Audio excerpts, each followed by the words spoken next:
want to give you an opportunity to ask questions so that you can clarify what the issues are. We also want to give you an opportunity to hear where South African Airways in terms of its turnaround strategy. There is a serious issue that I'm sure is uppermost in your minds with regards to the financial position of South African Airways, and we are taking this opportunity also to clarify that to you. And with those words, once again, I would like to say welcome, and I want to hand over to Thandeka Mkotuso to lead us in this discussion. Thank you very much.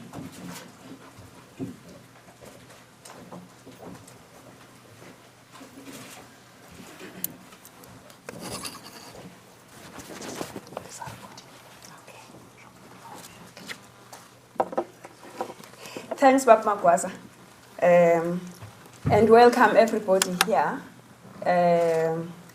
And as we sit here, there are, as Bab Magwaza has indicated, there are three key issues that we are facing at SAA. Number one, it's the CEO's resignation and the ramifications that have come as a consequence of his resignation. And we need to share what we can with you with respect to the funding situation at SAA, because it's been out in the public forum that we are really on the precipice of not being able to pay our employees at the end of this month. In that regard, it will be Martin and Agda who will field some of the questions that may come as a consequence of that. And I'm sure you also do want to hear about the leaks that have been in the newspapers and in the media space. So we shall deal with that. Bab Magwaza has also indicated that we shall be sharing a bit with respect to progress on the LTTS, on the turnaround strategy. I'll go through this, and then at the end, I would like to read the media statement that you shall get, I think, at the end of this slide. Yeah, thank you. As we meet today, and part of the reason why we have delayed having a press conference is because we needed to have arrived at a landing with respect to an interim arrangement regarding the CEO position. We are glad that today we can announce that we have appointed Zux Ramasia. Zux, you just want to stand up a bit so that people can see you.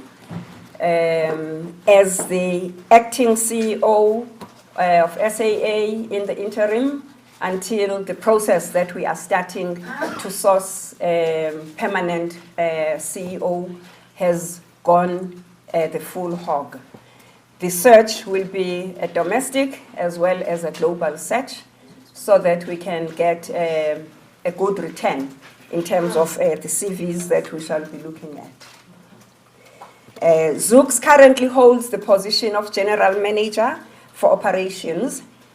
She will be supported by a strong team of executives, particularly Dion, whom you have been introduced to, and Peter Davis, the CRO. The CRO, he is in the audience. He's an aviation specialist and has run a number of airlines. And of course, there is the rest of the ExCo that is in support of Zux. As I said, we've begun a domestic and a global search for the new CEO. And what things we are now focusing on in terms of the strength in the company is number one, to strengthen the executive so that we are able to run and deal with the operational side in the company. And to that end, we have made appointments. These appointments have been in the pipeline, going through various iterations in terms of the processes that they need to go through. We can confirm today that we have made an appointment for the CEO at SAT, our technical site, South African Airways Technical, in the name of Mr. Adam Voss. And we have made an offer for the Mango CEO. We're waiting for him to sign, and we're hoping that he'll be able to join the company as soon as is possible. The other positions at executive levels are at an advanced stage, and we'll come back to the market to inform with respect to those. What the shareholder and the board have been doing is to interrogate and exercise and review all the aviation assets of the country, of the state. And to that end, that will go towards beefing up what we have been running with in terms of the turnaround strategy. So a lot of conversations and discussions are ongoing in that respect.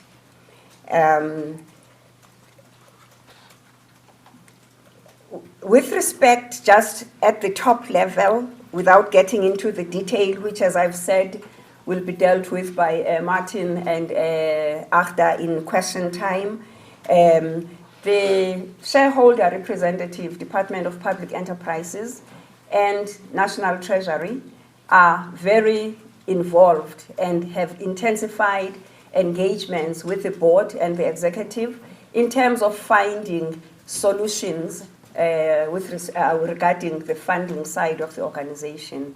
You will also be aware that the president convened a meeting of the CEOs of the state-owned entities earlier this week, again trying to find ways and means of enabling the SOEs so that they can deliver on the mandate that they have in terms of advancing and developing the economy of the country.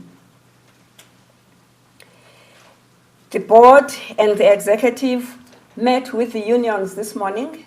We started by meeting with the executives so that we could inform them about the appointment of Zooks into the acting CEO position. We then met with the unions before this meeting, again to engage them and inform them and emphasize the importance of support so that we all work as one. After this meeting, we shall be meeting with the rest of the staff body so that everyone is ad idem in terms of where the organization is going, who is in the leadership position. We don't want the sense of vacuum to perpetuate. And given the fact that we are committed as a board to transparency and ongoing feedback to the market, as processes develop and evolve, we shall be convening other meetings such as this one so that we can give ongoing feedback. We realize as SAA board that perhaps we have not always been forthcoming with information, and we do need to close the gap so that there is a proper understanding in the market and by you as an important stakeholder of what is actually happening, because SAA is a national asset. With those words, I would like to then move on to reading the press statement titled Leadership Stability at SAA Strengthened with New Appointments. The Board of South African Airways is pleased to announce the appointment of Ms. Zooks Ramasia as the Acting Chief Executive Officer for SAA as from Monday, because the outgoing CEO's last day in office is Monday, the 10th of June, as per the agreement with the board. The board has commenced a search domestically and globally for a permanent CEO with appropriate experience and expertise to stabilize the company and to oversee the implementation of the long-term turnaround strategy. As a consequence of the change in leadership, Mr. Vuyani Jagana will no longer serve as CEO of SAA as from end of day on Monday, but will avail himself to provide transitional support and hand over processes to the board and management when so required for the duration of his notice period, which goes on until the end of August. Ms. Ramasia, who is currently General Manager for Operations, is an experienced executive with extensive aviation background. She will be supported by an experienced executive committee, including, as I've said, Mr. Peter Davis and Mr. Dion Fredericks. With the support of the shareholder, the board and executive management of SAA are fully committed to the turnaround strategy. What we've been saying to our employees is the transformation of SAA to profitability continues, as has been the case while the outgoing CEO was in place, as well as even before, because the turnaround strategy predates the outgoing CEO. In that regard, we are working closely with the shareholder to optimize the aviation assets of the state. The board is also taking steps to strengthen the executive capacity in the group. I've already mentioned some of the appointments that we were already making. The board okay, let me read as it is. We have appointed Adam Voss as the new CEO of South African Airways Technical, and we are finalizing the appointment of a permanent CEO for Mango. We are close to concluding other senior appointments and will make further announcements in due course. That is a quote from the chairman, Mr. Magwaza. The board acknowledges the critical financial circumstances confronting the company and is in ongoing discussions with the Department of Public Enterprises, National Treasury, and financial institutions with respect to putting in place a financial structure appropriate to support the long-term sustainability of the company. The board and the executive management met this morning with the labor unions to provide assurances that the turnaround strategy remains on track and will continue to involve all key stakeholders in rolling out the implementation of the said strategy.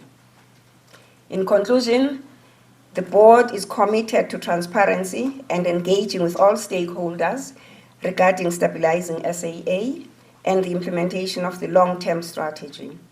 We will be providing regular updates on progress. Again, that's a quote from Mr. Magwaza. And as I conclude, I think it's important to mention that there is a team that has been surrounding the CEO. It has not been a one-man show. So while we are very sad that he has left, the reality is that the work that he was busy championing and leading will not collapse. We've got the assurance from the executives, we've got the assurance from the unions, and as a board, we are committed to ensuring that we support the executives in what they are trying to do. Thank you.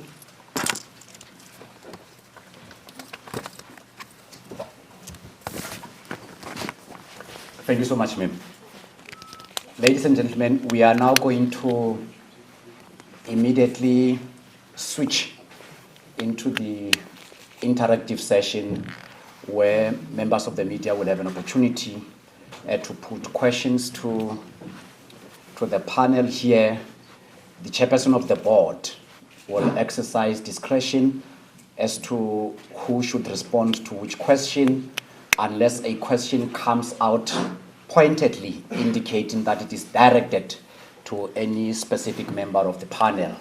As we all know by now, which is also common cause, rules of engagement. As you rise, putting up your question, you identify yourself, the media house you represent, and you put the question to the panel or two. My generosity at this point is that you will have more than one opportunity, 2 questions. Let's see how we behave with the first round of questions, given that we have time constraints. Based on best behavior, there may be a reward for a second round. So the reward system is in place. It is in our hands to to ensure that we get the second round of questions. A quick announcement on logistics.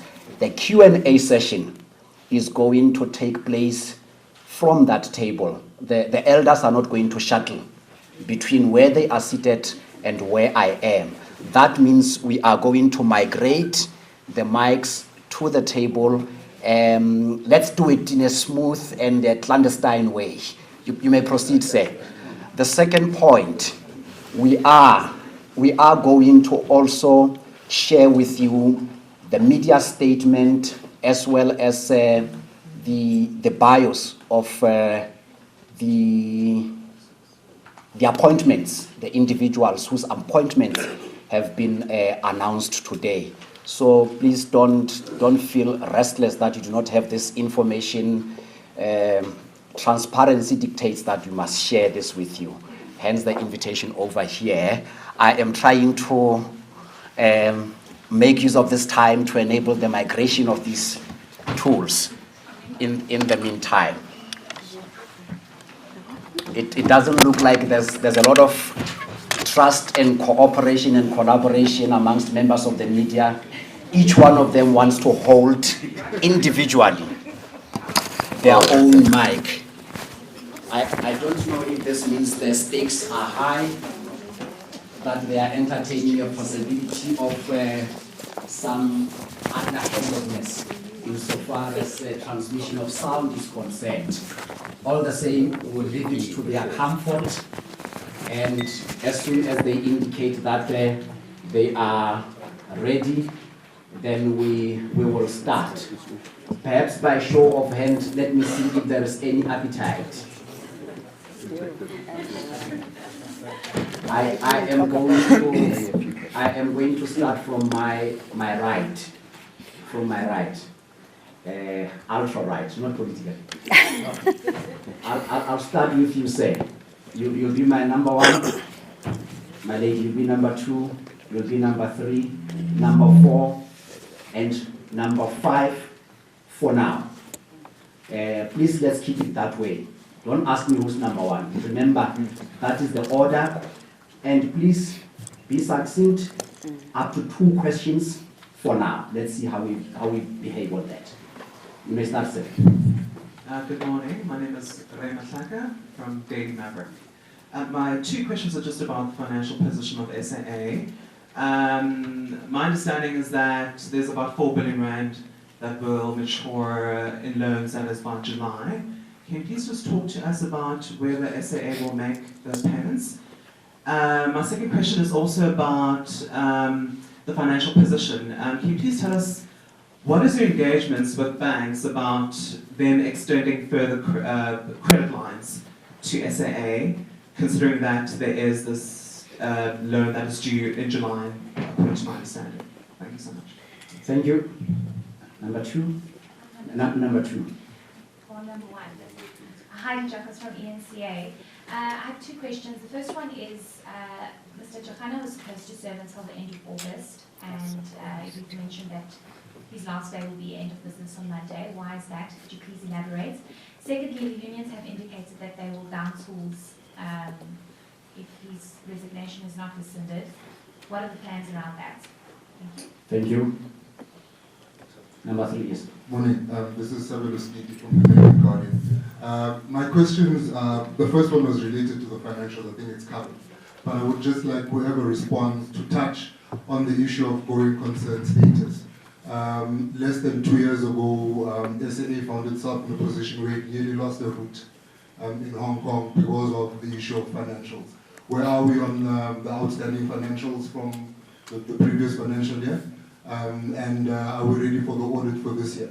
Secondly, in Mr. Chakana's letter, the second one, not the resignation letter, he mentioned a meeting that was at Rothschild's offices on Monday. He called it a board meeting. Subsequent media reports have also alluded to the fact that it could have been a meeting with Rothschild's as a funder. Could the airline possibly clear that up for us? Thank you very much. Before I move on to the next report, I was going to put questions. Colleagues, I know we can be creative and smart. It is 2 questions. So there's not going to be question 1 and 1.1, 2 and 2.2, and that it is 2. It is question 1 and question 2. Simple counting 1 and 2. Sabe. Amina Akram, SABC News Business Division. Just very quickly, I'm not getting the sense that, this is going to, especially for the business community and the markets, maybe, are you going to have a meeting with them? It doesn't come across as, this change of leadership and SA has not made any profit since 2011. Maybe just walk the business community into your confidence as to, what, in terms of going forward and whether this is the right thing to do. I'm not sensing that the markets will walk with you in this announcement. I don't know. Thank you. Terence Cream, Engineer News. Just on the financial structure mentioned in the press statement, could you unpack that? Could you give a time frame for when that's going to be in place? And could you say whether it involves a National Treasury injection? That's question 1. Second, a big issue around the delineation of roles between the shareholder, the board and the executive. Can you say how that has been clarified during this period, at least for the period of the acting CEO? Thank you. Thank you. Chairperson and the members of the panel.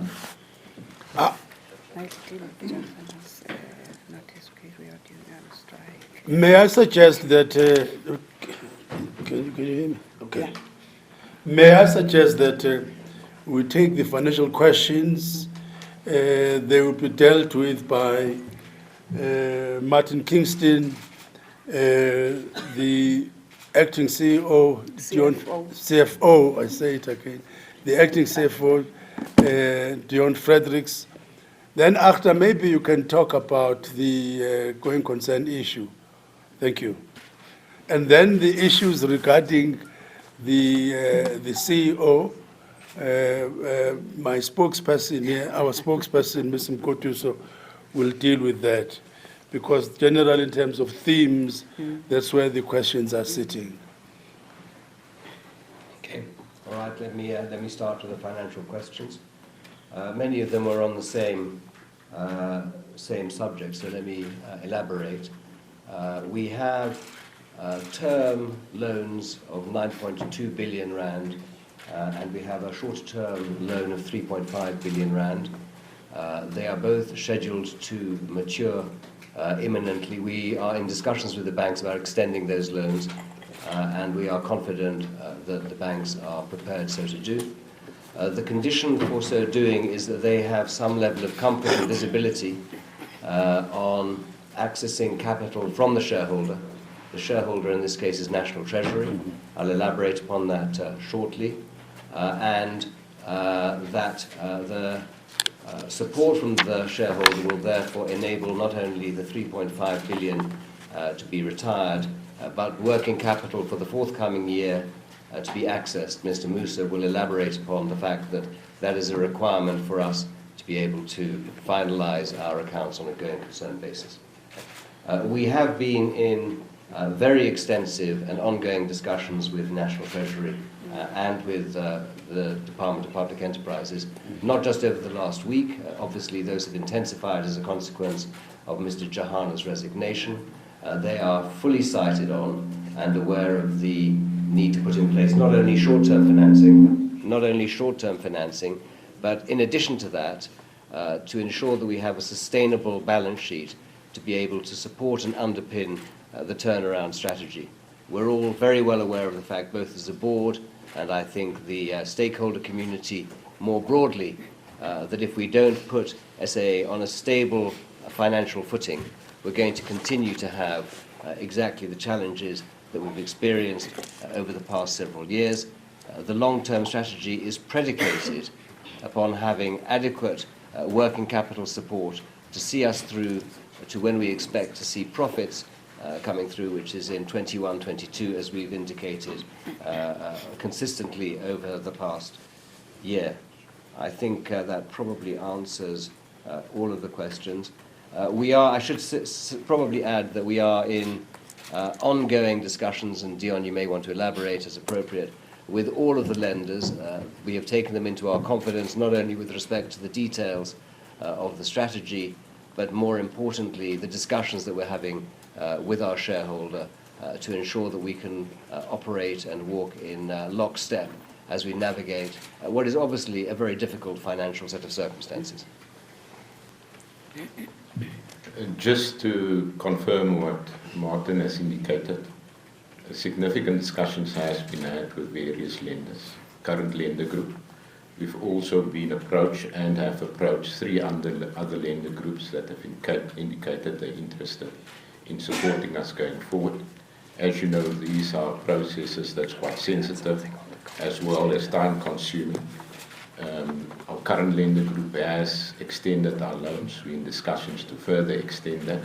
But also to get this, one need to look at it in 2 buckets. Firstly, short term in terms of the working capital, but also to get the balance sheet structure right in a long-term perspective. And that will make sure ultimately that we have certainty, and based on that, be able to implement the turnaround plan. Martin wants to say something to complete what you Let wanted me to just say. answer the question with respect to the SABC issue about the views of the business community and markets. We're well aware of the fact that SAA, not only as a national carrier but as a state-owned enterprise, is a lightning rod in respect of confidence levels with respect to the economy more broadly and indeed state-owned enterprises. And we're very mindful of the fact that we need to conduct ourselves responsibly and that we need to put in place a commercially viable proposition that can serve the country on appropriate terms and conditions. We've had that discussion on an ongoing basis with the shareholder. When I say the shareholder, as I said, I don't just mean public enterprises, I mean National Treasury as well. I think that we are aligned entirely with them. When the chairman referred earlier on, as did Thandeka, to the need to review broad aviation policy that includes all the aviation assets under the control of the government, we're having a broad strategic discussion to ensure that we optimize them, to ensure that we have the most profitable possible airline industry to serve South Africa at large.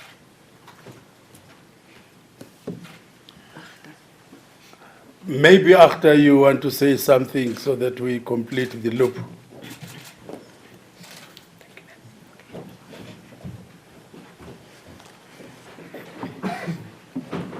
Mr. Chair, I think the matter around the funding, both Martin and Dion addressed, we have 9.2 billion of loans that are going to come up for repayment shortly at a 3.5 billion facility. We've engaged the DPD and National Treasury. There's no reason for us to doubt that the 3.5 billion rand that is repayable shortly would be forthcoming. There is a process to follow, so that we need to engage the banks to extend the repayment date, and I think that's also on the go.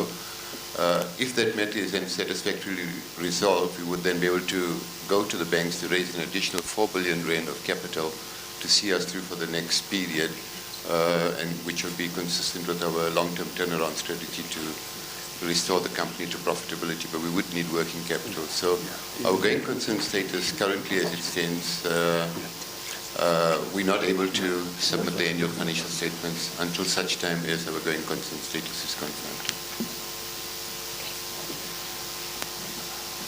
Maybe at this point I would like Thandeka to take us through the issue of the CEO as well as the issue of the meeting that we held at the board meeting we had at the Rothschild South Africa offices. And maybe Thandeka, in the process you can also deal with the whole question of the leaks. Thanks, Baba Makwasa. In terms of Mr. Jahana's letter of appointment, he has a 3-month notice period. And as we all know, a notice period can be served, or it may be served, it may not be served, depending on the discussions between the outgoing person and the company. In this instance, Mr. Jahana, in this instance, Mr. Jahana has requested at the, is it me?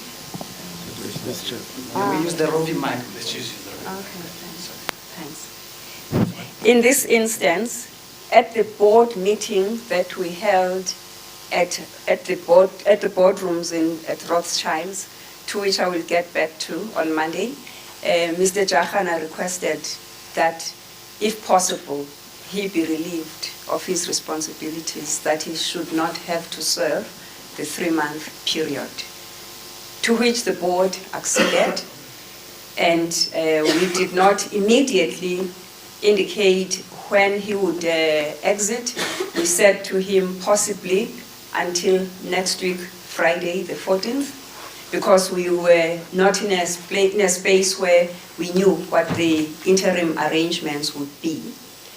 We've worked through the interim arrangements, and with the consequence of the appointment of Zooks, and we could therefore get back to Mr. Jahana, which we have done, to indicate that beyond Monday the 10th, we will not need him to be executive at SAA.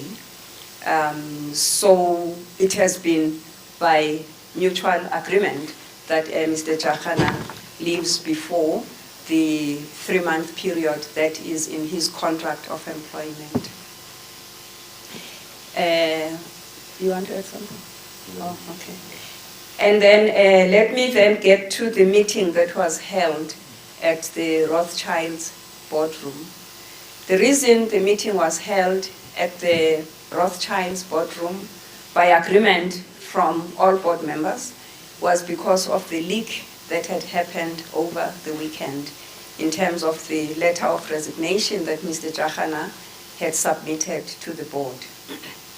Because we were not sure, we were not certain where the leak had come from, we felt that let's move off the premises of SAA and move to a boardroom and office space that we know is regularly swept, and if there would be any untoward behavior, that could be tracked very quickly.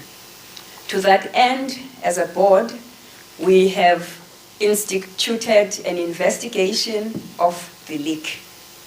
How did a leak happen with a document that was kept in a very secure space? We tried all manner of security to the extent that none of us as board members sitting here, except for the chairman, had a copy of the letter after the board meeting that we held on the 30th of May. Even the chairman himself will be part of the investigation of this leak, because all the letters that we read at the board meeting were taken back to him. So that is with respect to the leak and with respect to the decision by the board to then have the board meeting off-site to ensure that the information and the meeting proceedings were secure. And then I will end by commenting on the union strike, the threatened union strike. What I'm aware of is that members of 2 unions have indicated that they will have a march, not a strike, on Tuesday. And they have all the permissions, and it will follow the rules that are known and that are as per the agreements in the event of such an action. We've just had an interaction with the unions, as I said, and they did air their views. There is disagreement amongst the unions with respect to what needs to be said. The one union group wants Mr. Jahana back. The other union group says, thanks, he's gone. We take all the views, and that is the reality at SAA. Thank you. Chair, there was also a question on the confidence, on the issue of confidence. and it was implied in the opening remarks that there's a process of engagement with a number of stakeholders, both internal and external. I don't know if there's anything more to say on that. Can you check? Before the chair takes the mic, there was also a question around shareholder board and executive interactions. If I may address that, obviously we have an oversight responsibility as the board of SAA, and in doing so, we work very closely with the executive, and we carry a fiduciary responsibility, and we carry, as you all know, our heads are on the blocks, whether we're executive or not, should anything happen. That therefore necessitates that we apply our minds in everything that happens within the company. If we have questions, it is within our sphere to dig deeper so that we can understand the documents and all the information that the executives are bringing to us, lest we make decisions on flimsy basis. So that is very clearly articulated, and I think the Companies Act is quite clear on that. And the shareholder and the board, again, the DPE is the shareholder ministry, and we've got interactions with DPE, and that is a relationship that's ongoing. It has intensified given the challenges that Martin and Dion Achter have all alluded to and that you are aware of with respect to the financial health of the organization. And that those interactions are going to continue deepening as we deal with the matter of the aviation capabilities of the state, because that necessitates that there is an understanding of the macro strategy from government and where the place of SAA, Mango, and the other assets fits in with that. Thank you.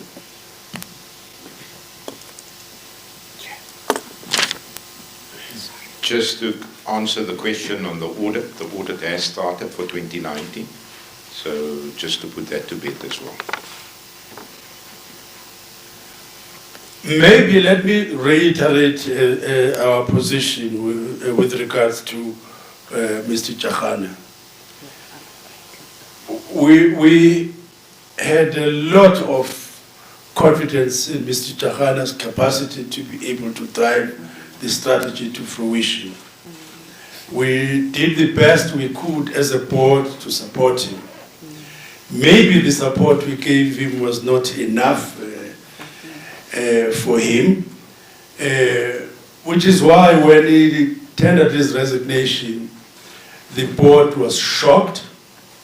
I was not shocked because I was staying very close to Mr. Chakana, and we did try to say to him, can you stay? And he indicated that no.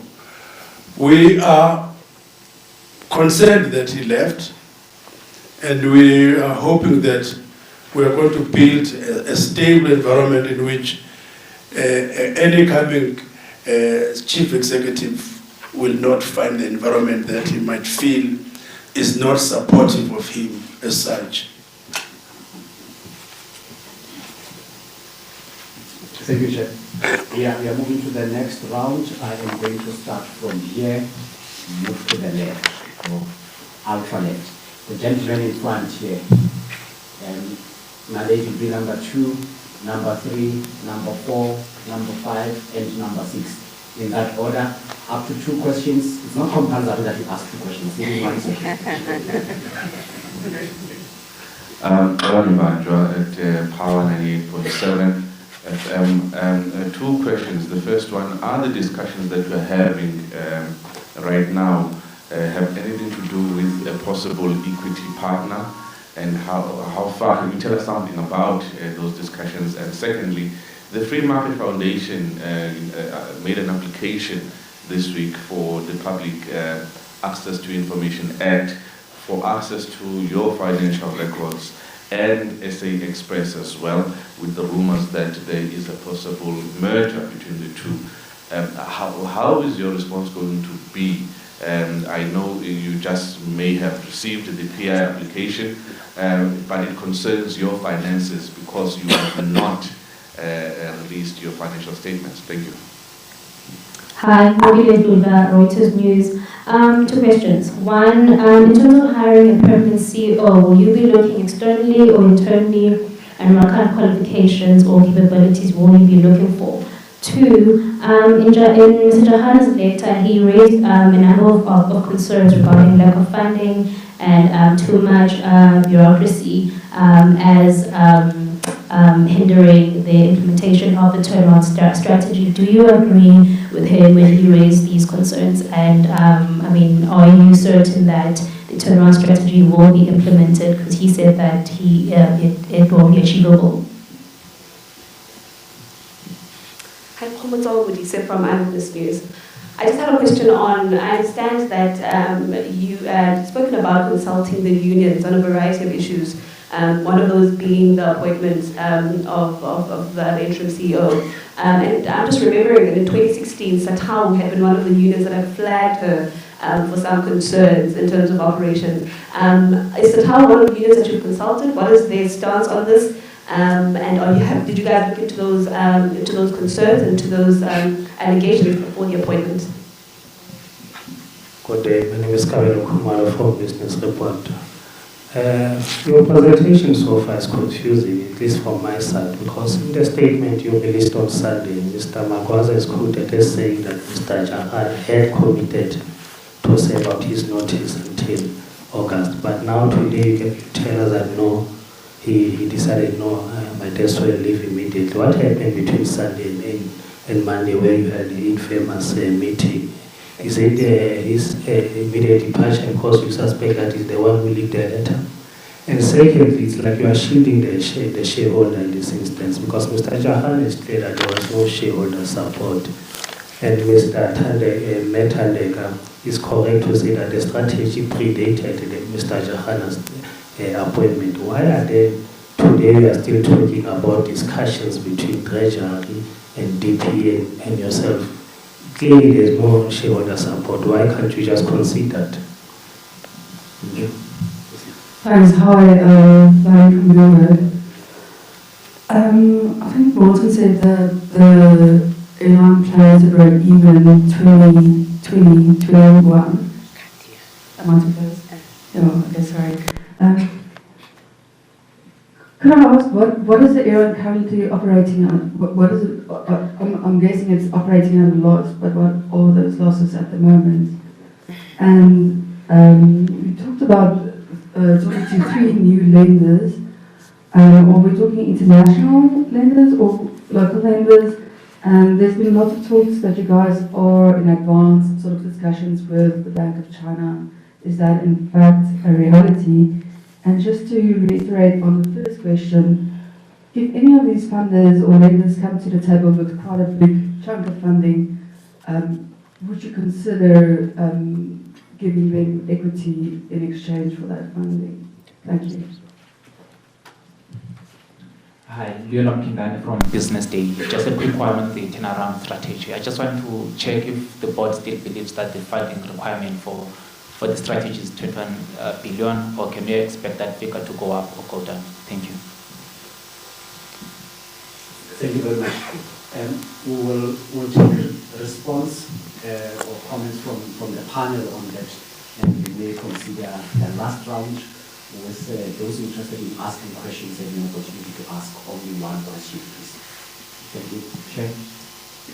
Okay, let me start again with the financial questions, if I may, and Dion, I may ask you to supplement in due course.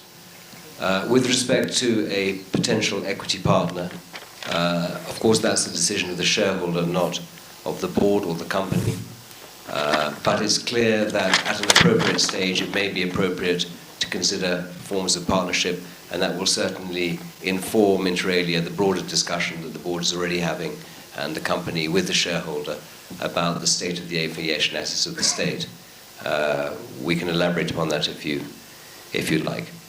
The same applies to any possible merger that has been mooted with SA Express. Obviously, the shareholder needs to consider the optimization of the assets under their control and authority, we as a board need to consider the ramifications for the company, for SAA and its assets. We'll have due regard to the strategy, to the financial status of both companies independently, or any other partner that might be introduced into the equation. I should emphasize that these are very long-term processes. They don't happen overnight, not just the consideration, but also the implementation. There are major regulatory considerations, including competition considerations, that need to be considered, along with the broader socio-economic issues that we would need to apply our mind to. We are currently operating at a loss. I think that is in the public domain.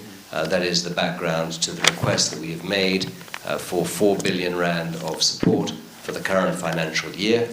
I indicated that we anticipate that we'll be making a profit in the year 21-22. We're still on track to do that. There's absolutely nothing that has changed as a consequence of the departure of Mr. Chahana.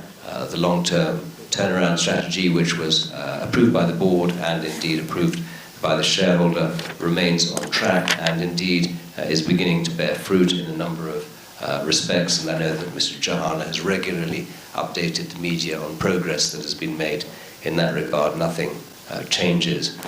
With respect to the lenders that we're talking about, I don't think that we want to be specific about the identity of the lenders. These are lenders over and beyond those that are already in the lending group, that are well known to everybody. They're in the public domain. They do include international lenders. There is no scope for any international lender at this stage to ask for any equity participation. This would be loan funding, conventional loan funding on a term basis or on a short-term basis.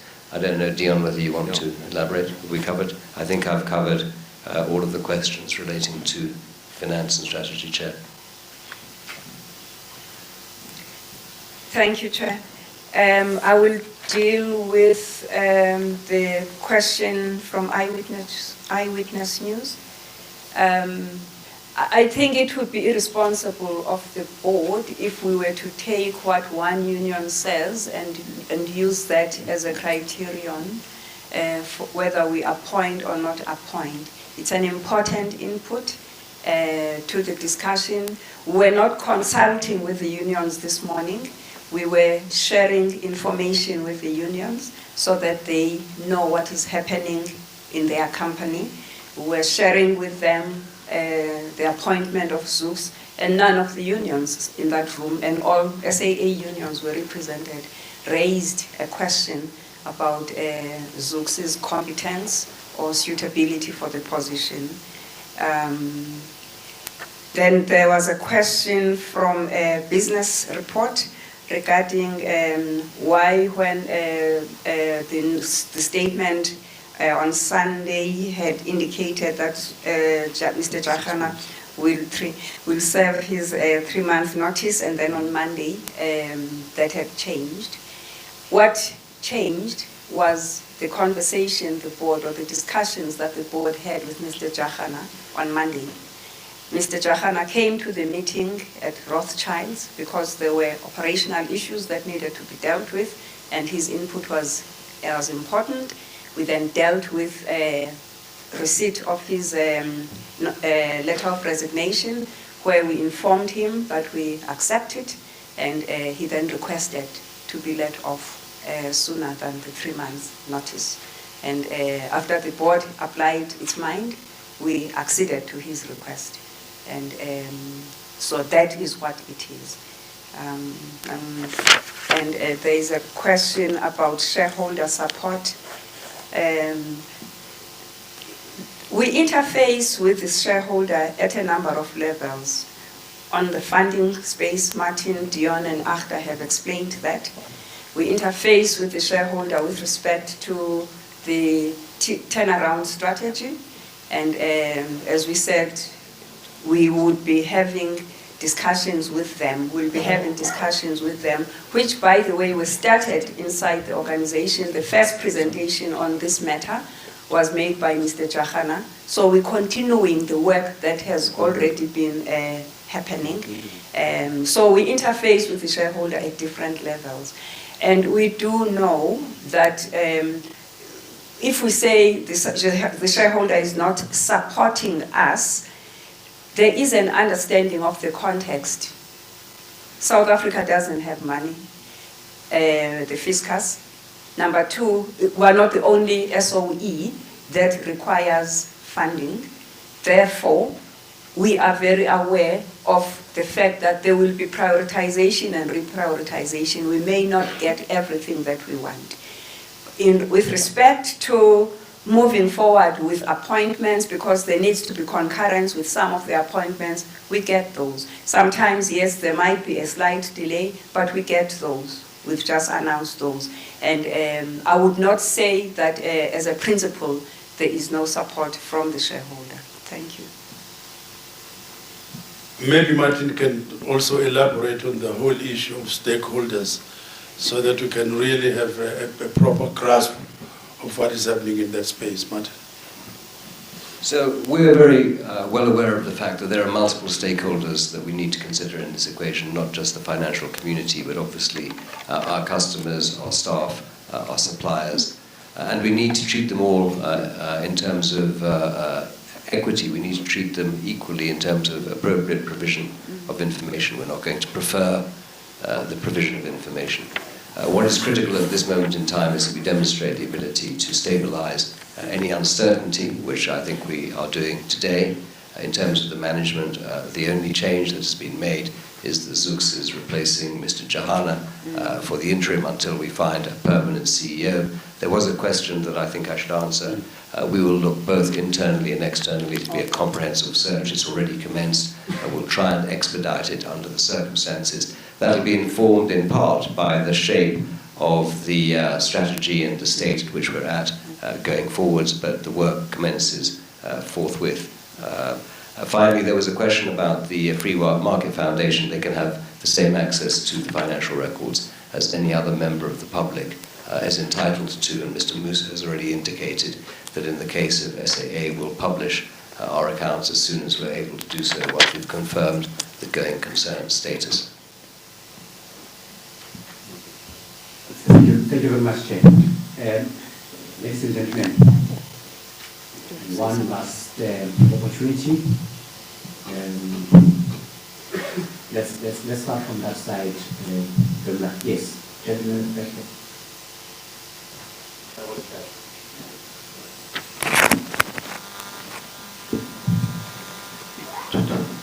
Carol SABC Africa.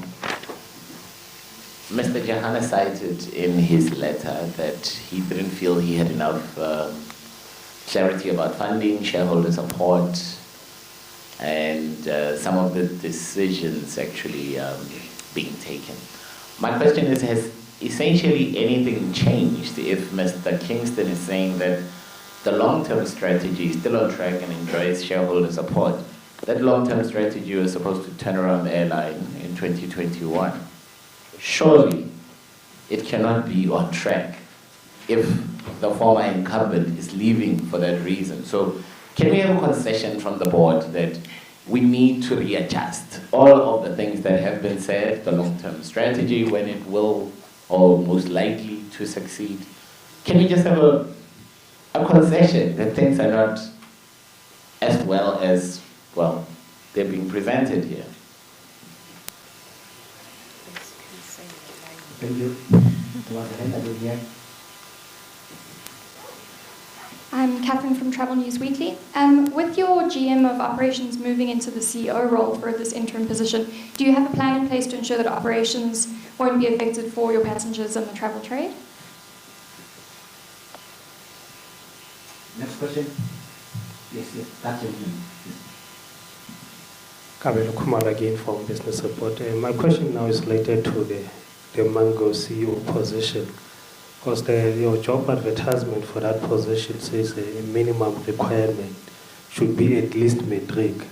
Why in 2019 do we still have one CEO with just a matric? Thank you very much. Is there any interest this side? There is. I'm not saying you should declare your interest here. Great.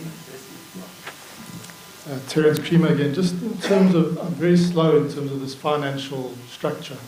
But from what I understand, you say you want to retire 3.5 billion, which is coming due now. Can we assume that you don't have the money to retire that without the Treasury taking on that? Secondly, you want to now get 4 billion for the year for working capital. We assume that that will be the existing lender pool, and these 3 new lender pool that will give you that. And then thirdly, there's the 9.2 billion, which we assume you want to extend under new terms. Is that the structure? Have I got that correct in my mind? And please could you give me a time frame for when that structure will be in place? I think the key question is the Treasury going to have to take on the 3.5 billion retirement? Thanks. Let's not follow that trend. One means one. Singular. I'm not sure if I just missed the answer, but Reuters asked about the reasons cited in Jacana's resignation letter about bureaucratic processes and interference. I'm not sure if it was answered. If it was, sorry, I didn't hear the answer. If you could just elaborate on that as well, thanks. Thanks. My question is similar to that, but I think it's directly for the chairperson. Chair, the main issue, I think if you read Mr. Jacana's letter carefully, is a frustration, I think, on his part, largely with the fact that what he wanted to implement could not be done because the shareholder and the board were standing in front of him. Now, the understanding behind that is that he's speaking basically about red tape. He's said this before. I don't know if maybe it's not an appreciation for the PFMA or what the issues are, but obviously there's that. There's been issues between Mr. Jacana and certain of the board about this before, about the same issue.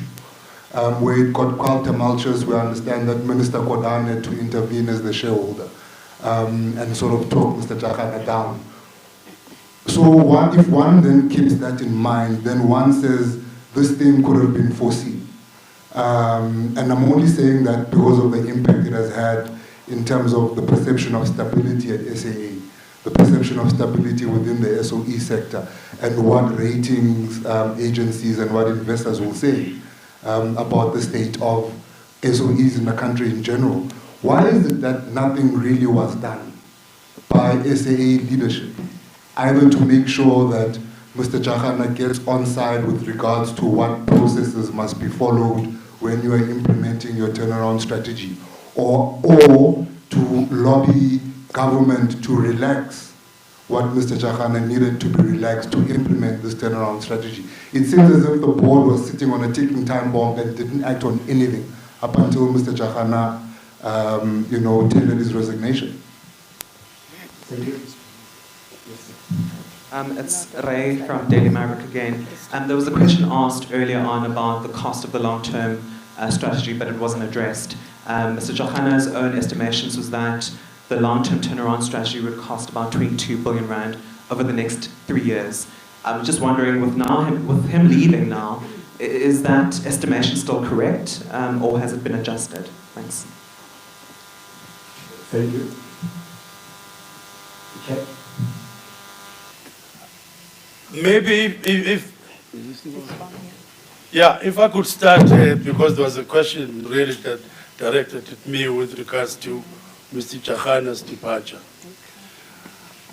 Mr. Jacana is entitled to his views, his perceptions, and his conclusions.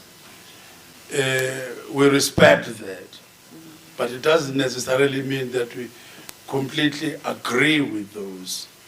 The board has its own views. I'm sure the shareholder has his views about the reasons. He's entitled to these reasons. Mr. Jacana was a valued member of SAA, was respected by all the stakeholders internally, and I also get a sense from all the media pronouncements that Mr. Jacana was supported and respected from outside. And we would like to leave it at that. He was making a serious contribution, which we recognized, but he made a decision to leave at this point. Thank you. Okay, let me start with the Daily Maverick question first, because it'll cover, I think, Terence, your question as well. The 22 billion is not the cost of the LTTS. The 22 billion is actually 21.7 billion is the amount of outstanding debt. If you look at the 9.2 plus the 3.5 plus the 4 plus the 5 that we've already received, that gives you the 21.7. It is clear that SAA has unsustainable levels of debt on its balance sheet. It's not just clear to the board, it's clear to the shareholder, it's clear to the lenders. The lenders, if they're going to advance further capital, need to be assured of the fact that their existing exposure, if it is restructured, is repaid when it is supposed to be repaid. At the moment, the 3.5 and the 9.2, I've explained the 9.2 is a longer-term loan, the 3.5 was a bridge facility, full due to be repaid at the end of July. We are in discussions with the lenders about repaying the 3.5 and extending the 9.2 over a protracted period of time. Repaying the 3.5 opens the door for us to access additional liquidity for the current financial year. That is the 4 that I have spoken about. That takes us into, and Karabo, you've asked the question, that takes us into the financial year 21-22. That is when we expect to turn a profit. The LTTS is currently anticipated to demonstrate that we can return to profitability after many years, as you know, in 21-22. That's assuming that there are no exogenous circumstances. There are many that are outside our control. Fuel price is one. Inflation is another. Currency exchange rates is a third. There are many that you'll be fully familiar with, don't impact either beneficially or adversely on our current business plan. We are, as I said before, in a discussion with the shareholder about how we can optimize that strategy, particularly looking at other assets of the state. I think that is the correct thing for this board and indeed for the shareholders to do, to ensure that we can return to profitability and offer the best possible service to our customer base, taking all of our stakeholders into account. I cannot speak for and on behalf of the shareholder or National Treasury, but I can assure you that they are seized with the need to ensure that there is adequate liquidity, both for the airline to operate and to give the banks the confidence that we can restructure the debt that is currently on the balance sheet. And when I say seized with the needs, we have had 4 meetings with them in the past week. I consider each and every one of those to have been a constructive meeting between the board and the shareholder, where National Treasury is fully involved and informed in the discussions that are taking place. By the way, the shareholder is not only seized by the issues at SAA. Shareholder is seized with the issues in all the SOEs, and therefore he must balance his actions. We appreciate that. We might not like and enjoy the speed with which things are happening, but we understand why they take that long. Mr. Mkotoso is going to deal with this mango issue and matric in this century. Before I get to that, let me deal with the arrangements regarding Zooks moving to the CEO, acting CEO position. We started those discussions, and Zooks is putting in place a process where she hands over.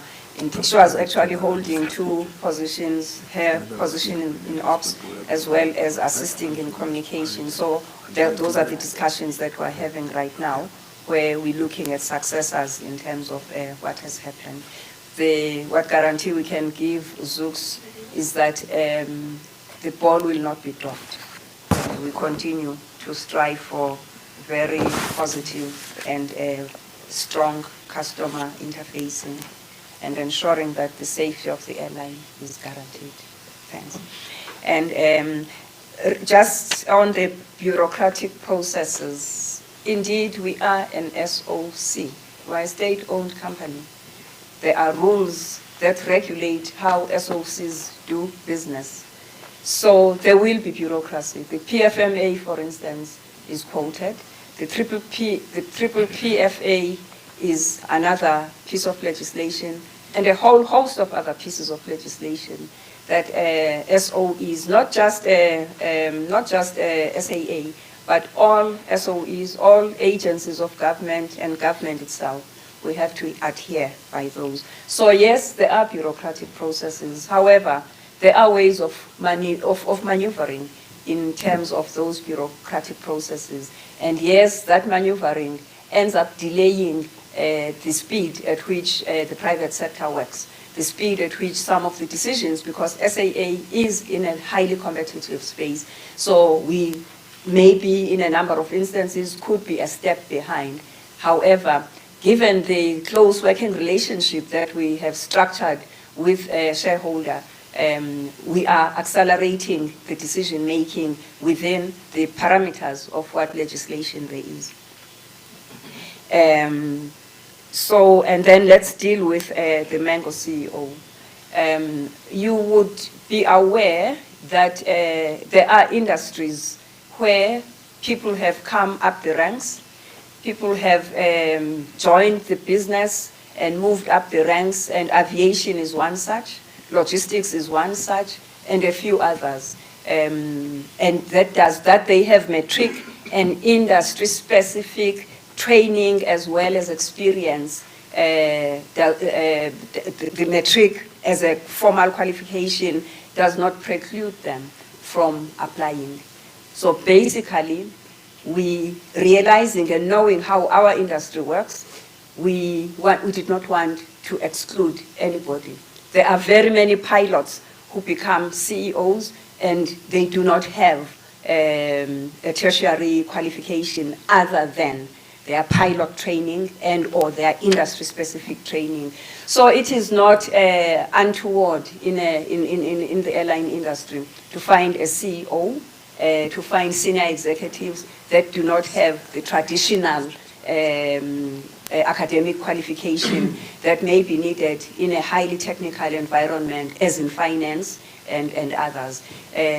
So it's experience, it's demonstration, it's knowing the regulations, and obviously operating at the level that is requisite for a CEO. And that is the reason why we did not preclude people who may have been in the industry for a long time and have not subjected themselves to a university qualification or a tertiary qualification. And that is why the advert in the Mango process did not necessarily stipulate a university degree. If it were maybe someone who is fresh from high school, then that's a different story, because they don't have they would not have what it takes to run a business. Yeah, thank you. I think I have dealt with those. Yeah. Maybe, Tlali, if we can have a round of questions, if your time allows, because I would like to have those, and I would like to give to Martin as the chairman of the long-term turnaround strategy, because it's fundamental. It's the fulcrum on which we see it right now, so that he can really elaborate and tell us what's happening in that space. But maybe let's have Tlali, any other questions? We are truly indebted to you, Chair. We will start at the back, CNBCA, number 2.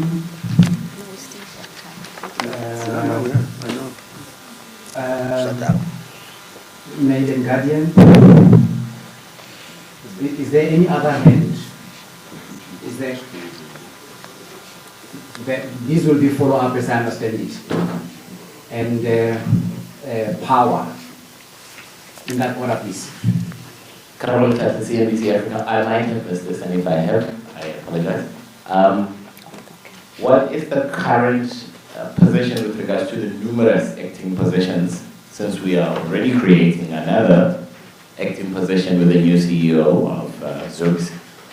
What is the board's plan with regards to addressing and getting permanent personnel in those areas? And I may be wrong, but I think it's your responsibility as a board to actually advocate to the shareholder. This thing that the shareholder's decision, whether or not we have an equity partner or the funding, it can't just be on the shareholder. Surely you have responsibility as a board to advocate for something. You can advocate for an equity partner. Are you? Thank you. I was just wondering on the, you say that basically SAA is not maybe the first priority when it comes to problems that the shareholder needs to address in terms of SOEs, right? Only. Didn't say Not the only. Not the only, okay. So in that time that we are trying to implement the long-term strategy, is there any chance that some of SAA would have to go into administration while we are trying to implement the long-term strategy? And what is the big bullets within that strategy that you guys think would actually turn SAA around to make some profit? Thanks. Thank you. Power? Sorry, I didn't seem to get a response with regards to the PR application by the Free Market Hub Foundation on your finances. What your response is going to be. I know Mr. Kingston answered a lot of questions on finances, but on that particular PR application. Please, thank you. Okay. We are going to PR application. Sorry, Amina here again. Just very quickly, when you look at these turnaround strategies from the SOEs, there's a very strong element in the sense that cutting of the heads and cutting of the jobs seems to be one of the most fundamental issues or challenges that these CEOs that come in that probably are facing. Was it that perhaps you had loggerheads with the previous CEO of the turnaround strategy in terms of, I'm just asking, in terms of cutting down the jobs? I know government and the shareholders' policies is to keep these jobs, and we were also in a period where we were heading towards election. Maybe just give us a sense as to, was this not one of the issues as to why he left? Yeah. Thank you. Just to get an understanding on the board's views on specifically airships and SAA technical.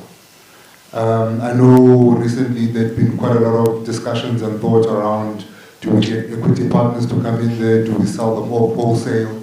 I think Martin, when he gives us, an update on the LTTS, if you would touch on that. Yes, sir. Thank you. ENCA? No further questions. You do. It might be okay, I'm just going to ask it.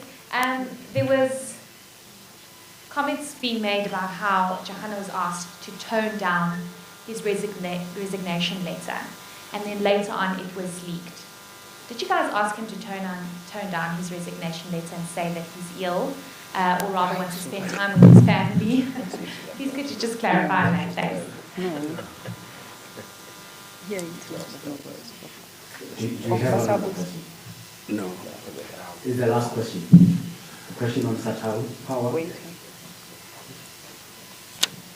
The question on the new acting CEO being Satao actually marching against her in 2015.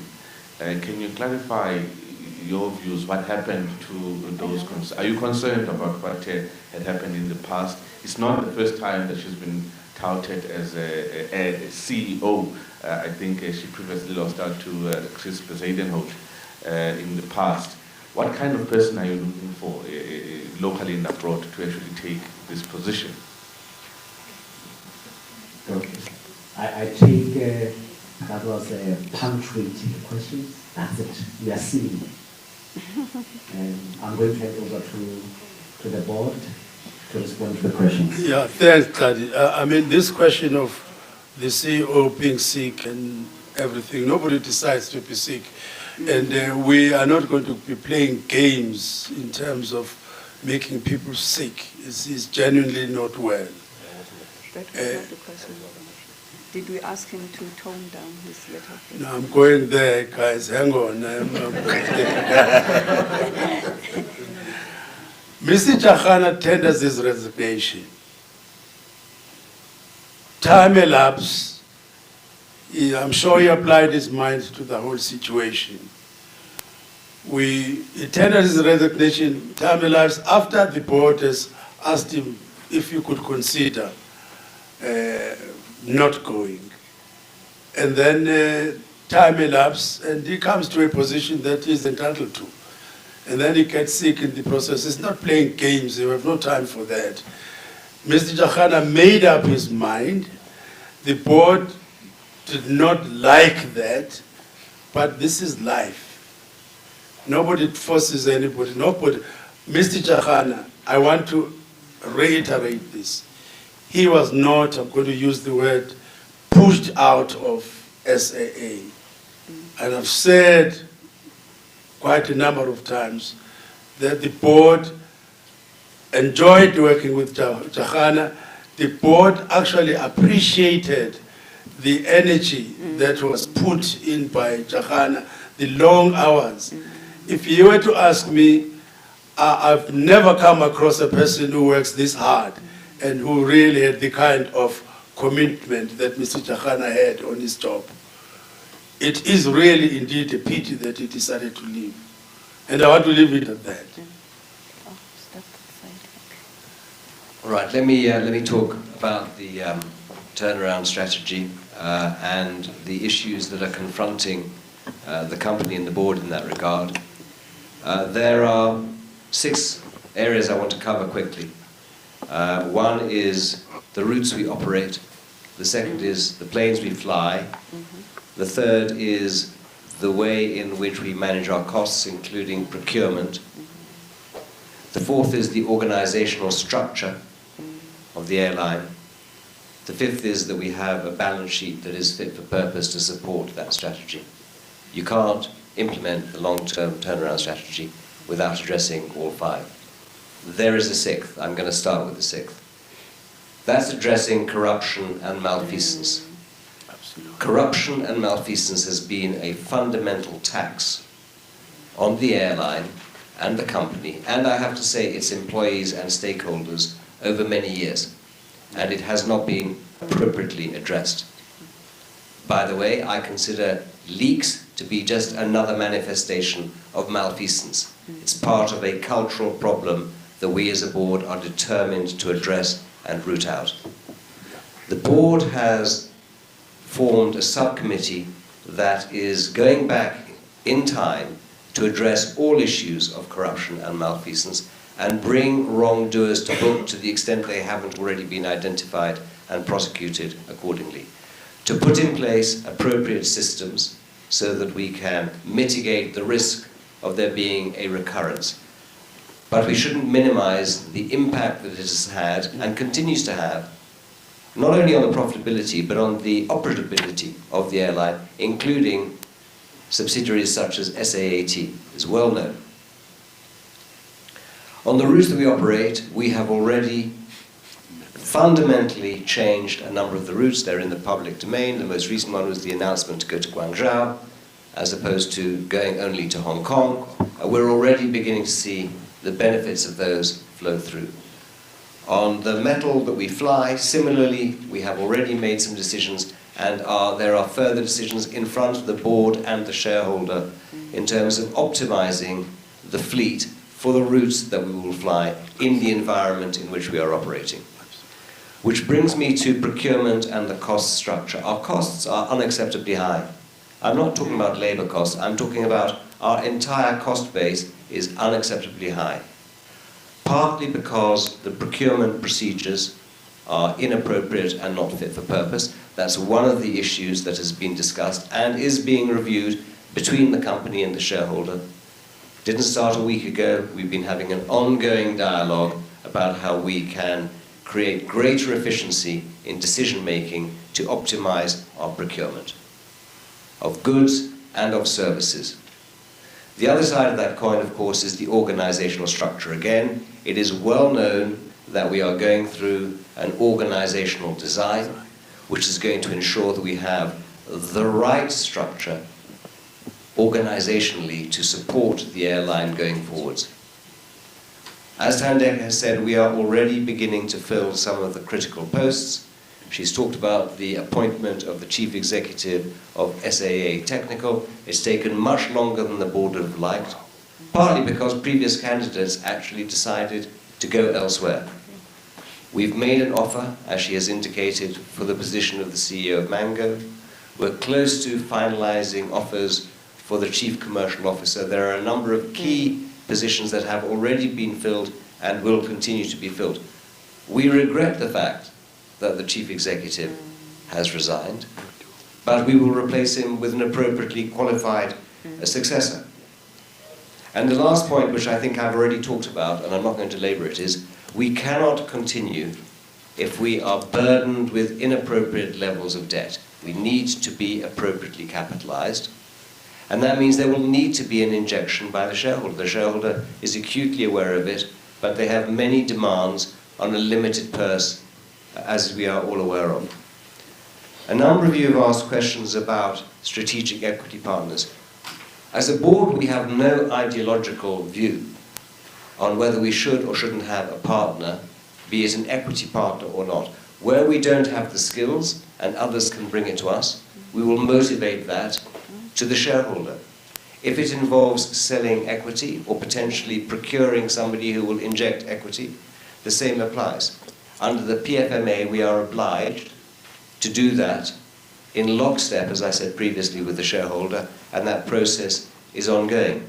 But we don't object to it. We need to understand, finally, that there's nobody who's going to invest in any of these assets unless they are perceived to be profitable or capable of being turned to profitability.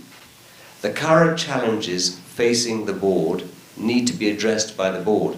They will not be addressed by an incoming shareholder. Their view will be if the board and the current shareholder are not capable of dealing with them, then no incoming equity partner with a minority stake will be able to do so. I think that's been our experience, not just in South Africa, but around the rest of the world. On the issue of the investigation by the Free Market Foundation, I think I had already answered that, which is we will make available whatever information can be made available to all third parties. And in the context of our finances, they are publicly available documents. We're in the process, as Mr. Musa has said, of preparing our current and prior year reports and accounts based upon addressing the question of going concern. Thanks, Bob Magwaza. I just want to re-emphasize the point that was made by Bob Magwaza. The CEO was not requested or asked or implored to tone down his letter of resignation. As Bob Magwaza said, we received it, we were shocked, and we applied our minds, we accepted his resignation. Regarding a SATAU strike that happened in 2015 or 2014, that SATAU has not brought that to our mind or to our awareness. And as we sit here as a board, we are not aware that there is any unfinished business with respect to Zooks, whether in terms of her competence or disciplinaries or whatever else. As I said, we interacted with the unions this morning. SATAU was there, and they did not raise anything in terms of Zooks' suitability. And again, as we know, the union space, labor will raise issues. They may or may not go on strike where they feel strongly about issues, but it does not mean that the board must only take the one view from one union. The board has to apply its mind to that. Yeah. Acting positions, I think that has been responded to. Martin, there was the question about whether SAA will go into I think I've answered it. Okay, all right. Okay, thanks. Okay, so there was a question, Bob was around cutting off heads. As Martin has indicated, that's not the only area where we look at. We look at the organization holistically. And if the reduction in staff numbers for efficiencies is a step that needs to be taken, then due processes need to be followed in that respect. Thank you. Thank you. Chair, any other concluding remarks before we have a photo opportunity of the acting CEO for Monday? Yeah, maybe, Tlali, thank you very much for that opportunity. Just to say, once again, thank you very much to the media people in here. And as well, thank you very much for the robust interaction that we've had. We will take some of the questions and the issues you've raised, and we will think around them, and we will see where we land with them. But once again, you are part and parcel of our external stakeholders. Thank you very much for your opinion. By the way, Martin is reminding me of an obvious thing, that we are committed to regular updates so that we keep you posted as to what is happening. Thank you. Thank you. Thanks. Ladies and gentlemen, I'm now going to request the board members to come closer to me, including the board members there and the acting CEO designate. Zooks. Zooks her full name as registered in the population register is Zukisa, Z-U-K-I-S-A, Zulu Uniform Kilo India Sierra Alpha.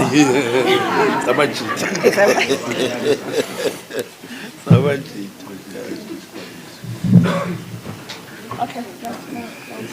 Here, just for the photo opportunity, Zooks and members of the board.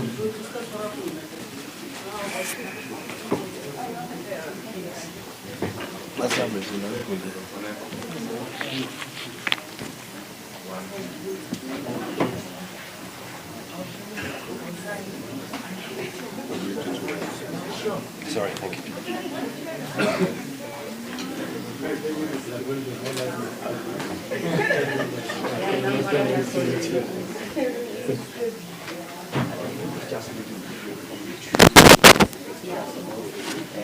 Sorry. I apologize.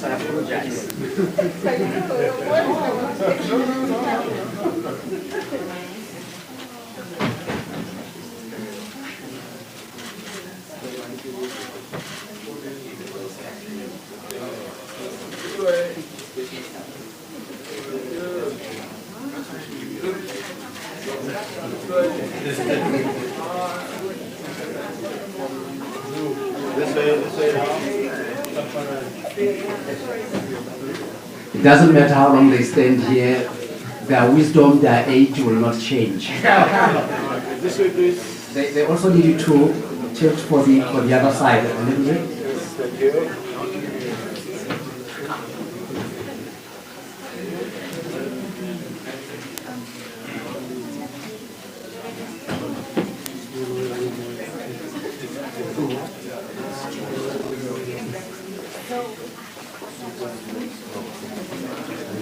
Thank you very much.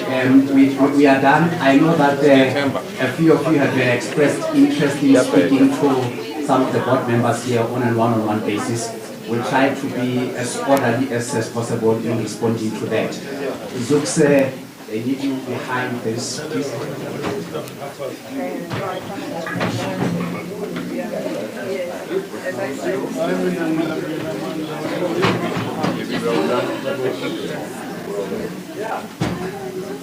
You want to be the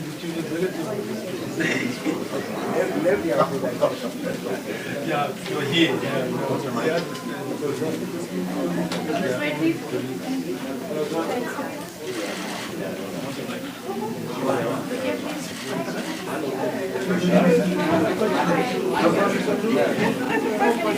Very well. You regret having chosen me as your spokesperson. No, you did very well. I get another one. I'm so rich today. Thanks, Chair.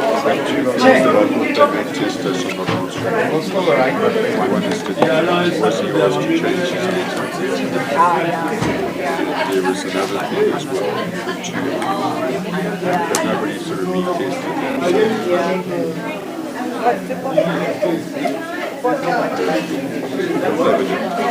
we can't speak for somebody else. No.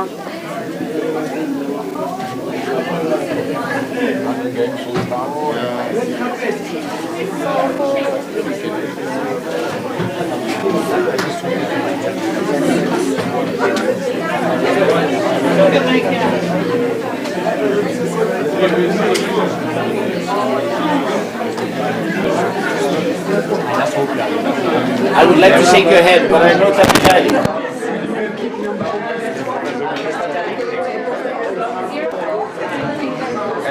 Colleagues,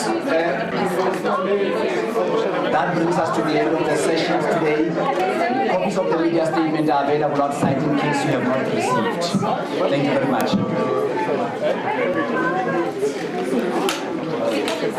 Ready? Cold hands, warm hearts. Florence.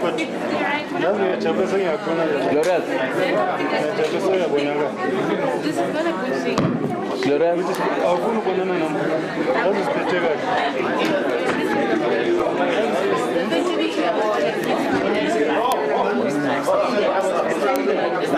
Stay there.